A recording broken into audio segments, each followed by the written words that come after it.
va. Just kidding, I don't know French. All right, today's lesson is indirect object pronouns plus direct object pronouns. That's right. Maybe. That's right, we are using them both together in the same sentence. He throws the ball to Sarah, just jumping straight into it. If you don't remember what these things are, read those definitions right there. He throws the ball to Sarah. Instead of saying he throws the ball to Sarah, we're going to say he throws it to her. Now, in Spanish, again, you've caught on to the theme for indirect object pronouns and direct object pronouns. It's not going to be the same order for Spanish as it is for English. Sorry, we are now officially past the part of Spanish where it's a literal word-for-word translation. He throws it to her. Our order in English is subject, verb, DOP, IOP. He throws it to her. He throws the ball to Sarah. So, to write this in Spanish, lanza, he throws, it would be lo, and her would be le, if we remember our IOPs and DOPs from down here. I'll leave that there for a second. Write that down in your notes if you want. Pause it, whatever you need to do, but you need those. So, lanza, lo, and le are three words that we need, but absolutely not in this order. So, when we are combining indirect object pronouns and direct object pronouns, we need to remember three rules. The first one is the order. The second rule is not coming to me at the moment. The third rule, where are we at? The third rule is that there cannot be any alliteration. No alliteration. Alliteration is bad. I don't remember the second rule. We'll get back to it. The order is always IOP, then DOP. IOP, DOP. If it helps you remember it, just remember IOP+DOP. IOP+DOP, IOP+DOP, IOP+DOP, IOP+DOP. IOP+DOP. Okay, Google. IOP+DOP. And that'll help you remember the order. The IOP always comes before the direct object pronoun when we are using indirect object pronouns and direct object pronouns together. Now, the second rule.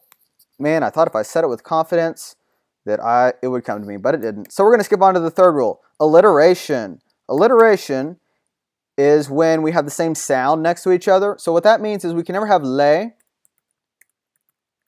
or les followed by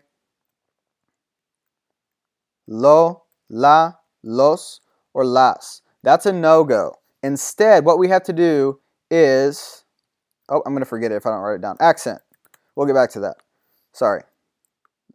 Rabbit, butterfly, I'm all over the place. All right.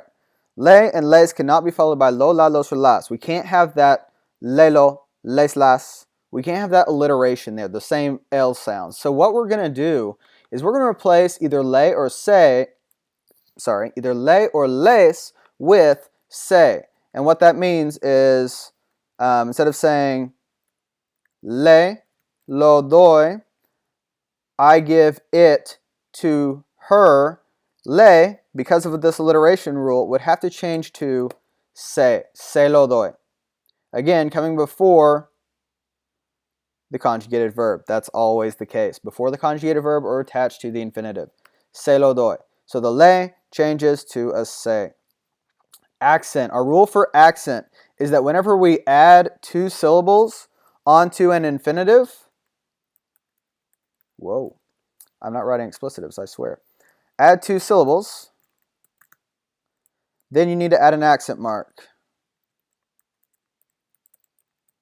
And what that looks like is, to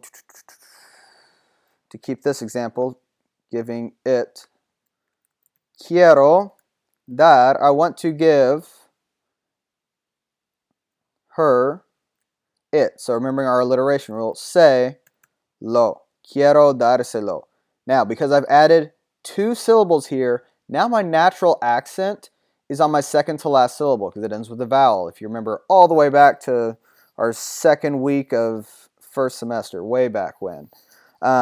This would be dárselo, and dárselo sounds like a bad guy from Star Wars. So we don't want to say dárselo, we want to say dárselo.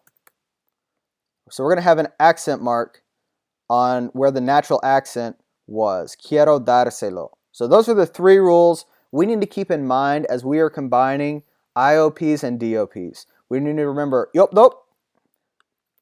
So me lo das. You give it to me. That's our order. IOP, DOP, verb. Or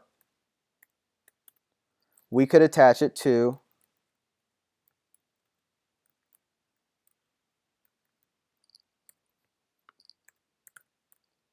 the infinitive, dar, but we still need the same order. Me lo. Quieres dármelo. You want to give it to me. You want to give it to me. Quieres dármelo. Quieres dármelo. Accent mark, because we've added two syllables, we need to also add an accent mark. And our alliteration rule applies when we have le or les only. I don't change me to say. That would make no sense. There's no problem here. Melo is not alliteration. It's not alliteration, so we don't need to do that. Alliteration is bad. No alliteration. All right, so let's put this into practice now with our main sentence. He throws it to her. So we said we need to use these three words, and that's really all we need to recreate the same sentence in Spanish. So we're going to put our indirect object pronoun first because of our order rule, le. Then our direct object pronoun, lo. Then our verb, lanza. And now we go back at our rules. Is the order right? IOP+DOP? Yes, we have IOP+DOP. We have the IOP+DOP. All right. Accent marks. Did I add two syllables to one word? No, I put them before, so I don't need any accent marks. And alliteration. Do I have alliteration? Lay low? Yes. I'm not telling someone to lay low. I am saying that he throws it to her. So I need to change lay to say. Se lo lanza. Se lo lanza. So one more example just to try and really drive this home, and then I'm going to leave it up to studyspanish.com to help you the rest of the way, or emails if you have questions. Another example would be, I don't want to tell you it. In Spanish, that would be no, because it's negative. That's the not. I do not want to tell you it. And then we need to figure out what is the indirect object pronoun here. What is receiving the direct object? Maybe that's hard for you to identify right off the bat. So then where do we always start when we're reading? We'll start there. Where do we always start when we're reading a sentence? The verb. What's the verb? Tell. Some of you are saying tell. No. Tell is the infinitive. So it's good that we have that there. We need it. But the verb is want. The conjugated verb is want. So that's our verb. I would be the subject. Don't is just the negative. It's just making the sentence negative. I don't want. So want is the verb. And what don't I want to do? Tell. That's the infinitive. Infinitive's not super important, but it's good to know that we have one. And what don't I want to tell? I don't want to tell you, or I don't want to tell it. And English is telling me this isn't even how you're supposed to say this, but go away, Google. I don't need to know English. I'm a Spanish teacher. I don't want to tell you it. So I don't want to tell you it. I don't want to tell it to you would be another way that I could say that. I don't want to tell it to you. So what is it that I don't want to tell? I don't want to tell it. Whatever that, it could be a secret. It could be, I don't know, whatever it is. It is the DOP, so that needs to be labeled. That is important information for us. So you are who I don't want to tell it to. I don't want to tell it to you. That makes you the indirect object pronoun because that's what's receiving the direct object in this sentence. So, whoop, sorry if I'm giving you nausea as you're going through this. I lost my spot. There we go. I don't want to tell you it. So, it is the direct object pronoun. You is the IOP, the indirect object pronoun. So, now that we've identified the indirect object pronoun, you, what is that in Spanish? Well, if you don't remember, get out your notes. The chart is right here. If you didn't already write this down, you need to have this down. So looking at my IOPs, which one of these means you? Okay. So, no, te, and what's my DOP? Because my order is IOP, DOP. It. So, it could be lo or it could be la. I just have to pick one. I'm going to go with la because I'm going to say it's información. I don't want to tell you it. I don't want to tell you the information. La información. No te la quiero contar. You could use decir. I'm going to use contar for this sentence. It also means to tell. No te la quiero contar. So let's check our rules. Is my order correct? Did I go IOP, DOP? IOP+DOP. IOP, DOP. I don't want to tell it to you. Direct object pronoun, indirect object pronoun, if we read it backwards. No te la quiero contar. Accent marks. Did I add any syllables? No. So I don't need an accent mark. And alliteration, te la is not any type of alliteration, so we're good there. There is, however, another way I could write this same sentence.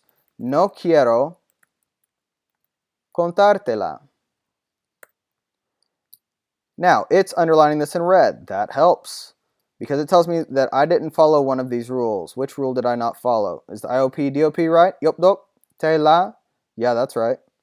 Accent mark. I added 2 syllables, so I've got to add an accent mark because I'm changing the natural accent, and that's a no-go. So Google is going to help me out here. Nope, it's not going to help me here. I have to fix it myself. Get out of here. That's right. You're dumb. Go away, Google. There we go. What? Okay, ignore Google. I'm right. It's wrong. No quiero contártela is the correct way to say I don't want to tell you it, or I don't want to tell it to you. So that is IOP, DOPs put together. If you remember to look back and check for these 3 rules, then you will pretty much always get it right unless you've got these charts mixed up. So get your charts right, get your rules drilled into your head, and you're set for combining IOPs and DOPs, and that is as hard as Spanish 1 will get. You don't have to have these completely mastered this year. If you're still struggling with this concept, that's okay. It will make getting good grades on your quizzes a little harder. So if you do have questions, shoot me an email, get on studyspanish.com and use those resources there. Maybe even Google it and see if there's a good YouTube tutorial out there or something that can give you an idea on this. But that's the best that I can do using a screen capture. So if you have any questions, let me know. Easter eggs.